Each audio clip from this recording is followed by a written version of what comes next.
If you perceive something new, if you learn something new, it's such a joy.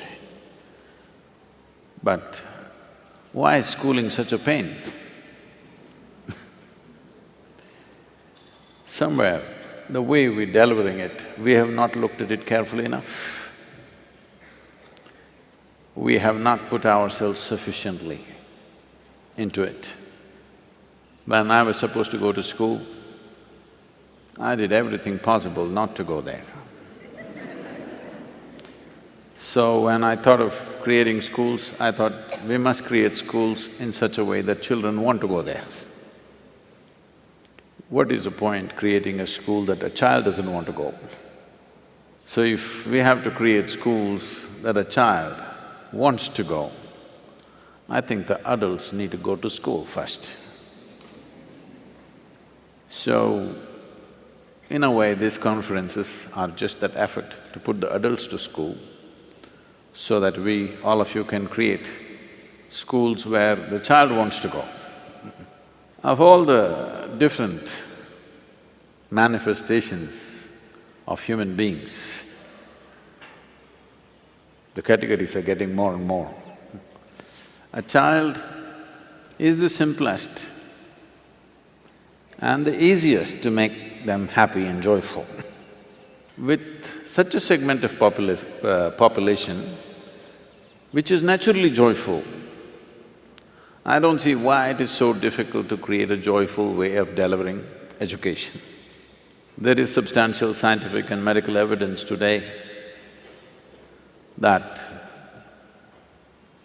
if you remain in a pleasant state of experience, that is when your body and your brain works at its best.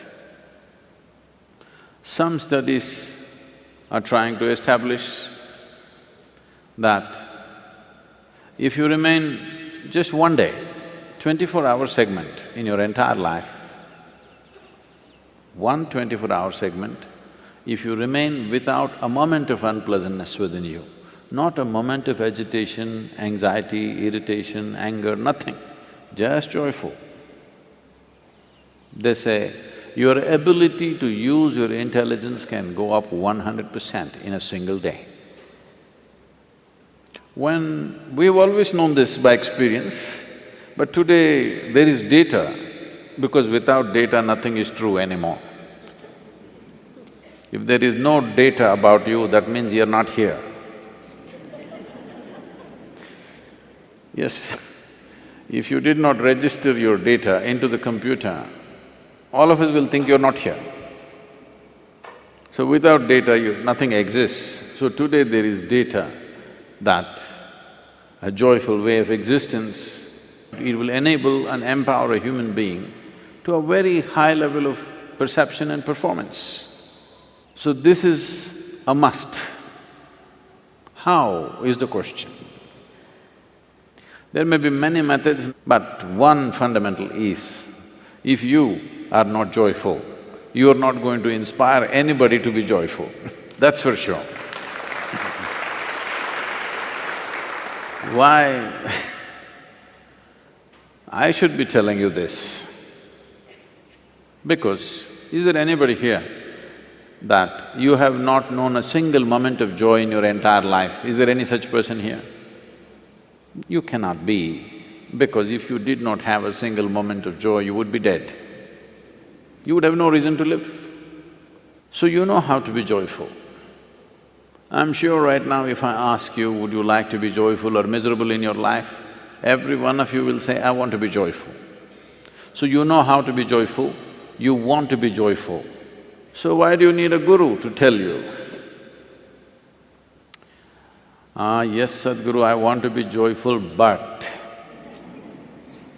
To kick that butt, you need a guru.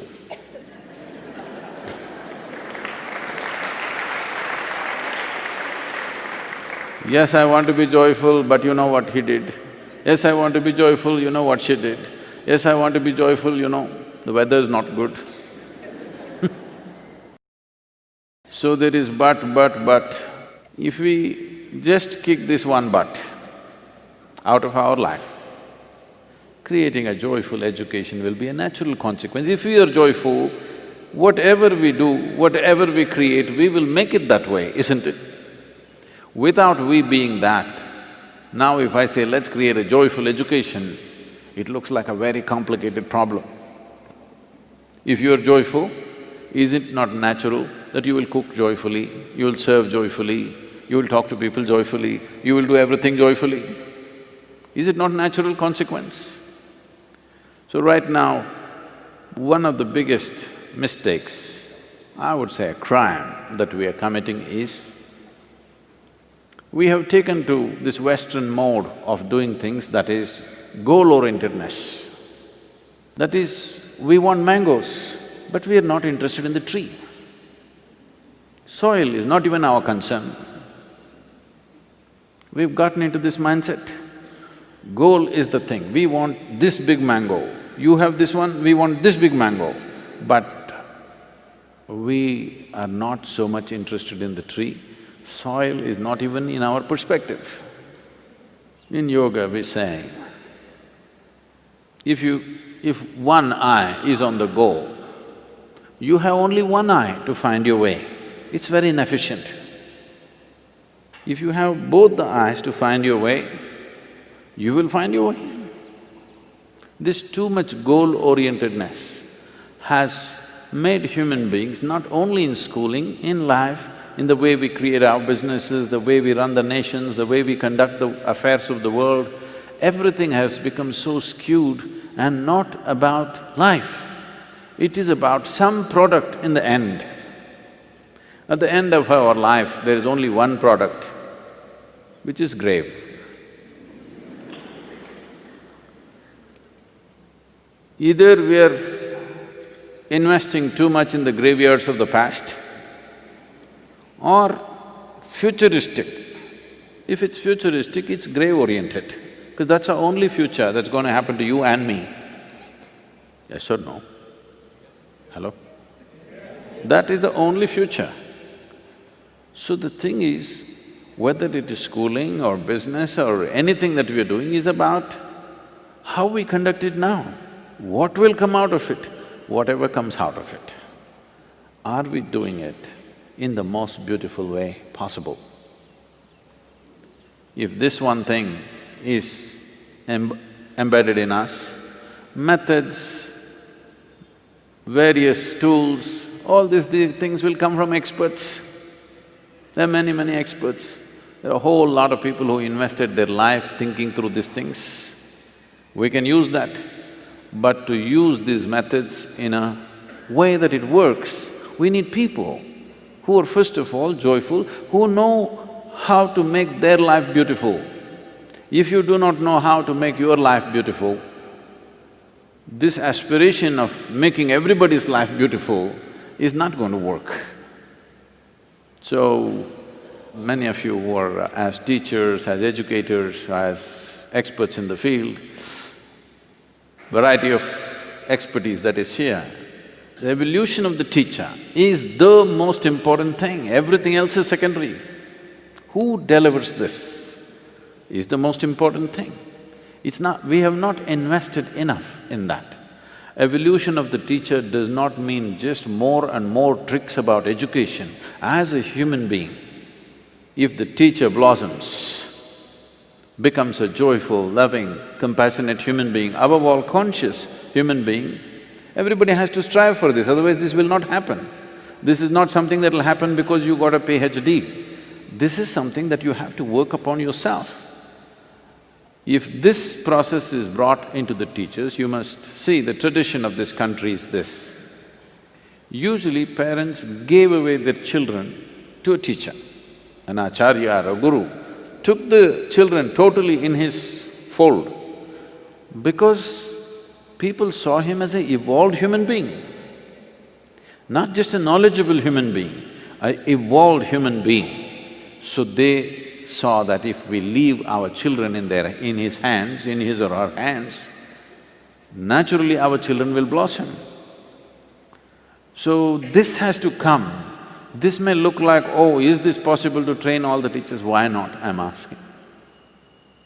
For the first time, for the very first time in the history of humanity, We have capabilities that no other generation could ever dream of, isn't it?